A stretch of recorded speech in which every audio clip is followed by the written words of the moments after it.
Apple, Apple, Apple. Well done.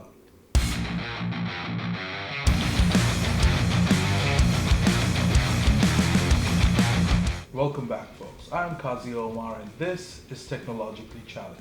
Today's video is just a quick rundown of everything you need to know about the iPhone SE 2020, or the SE2, or the SE second generation. It's a phone with many names. Regardless, it's the iPhone SE 2020.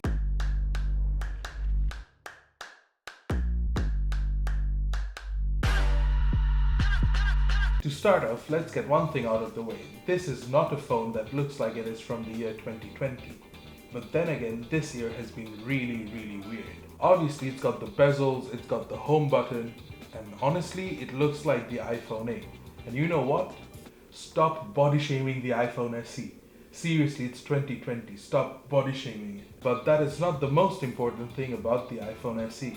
Firstly, it comes with the exact same internal as the iPhone 11 Pro. But more importantly, you can get one right now for $399, which is the same as the older SE.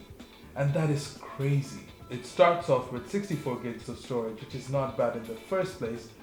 But in my opinion, you should get the 128 gig option, which is just $50 more. And personally, I think that is the deal of the year. It comes in 3 different color options. You've got the usual white, you've got the usual black, but you also have the product red variation, which kind of adds a nice splash of color to the mix. Honestly, just think of the iPhone SE as an iPhone 8, which is just as powerful as the iPhone 11 Pro, which costs upwards of $1,000 by the way. So you can only imagine how good a deal this is. Because of its design, the iPhone SE comes with a 4.7-inch screen and a home button.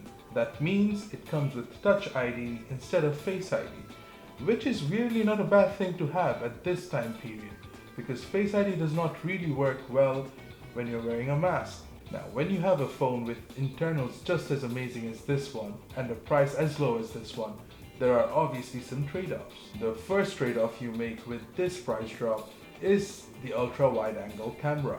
The iPhone SE is a single camera operation, and that means you also lose the option to do night mode shooting. However, thanks to the A13 chip, you're not really giving that much up when it comes to shooting video. You can still do 4K at 60 frames a second, but if you're looking for that extended dynamic range, you have 4K video at 30 frames a second. Another trade-off you make is with the front-facing camera. Now, the iPhone SE does not come with Face ID, so obviously it does not come with those bits and pieces that you get with the 11 or the 11 Pro. Also worth noting is the fact that you can only shoot 1080p video with the front-facing camera as opposed to the 4K capabilities of the 11 and 11 Pro. When it comes to battery life, I expect the iPhone SE to be on par with the iPhone 8. However, thanks to the A13 Bionic chip, I do expect it to be slightly more optimized and maybe get slightly better battery life than the iPhone 8. The iPhone SE also supports fast charging and wireless charging. But Apple being Apple decided not to include the fast charger in the box, which means you're still stuck with the 5-watt charger, and if you want fast charging, you have to go and buy a charger separately. One thing I keep forgetting about iPhones is the fact that they're dual SIM phones, and that is just the case with iPhone SE.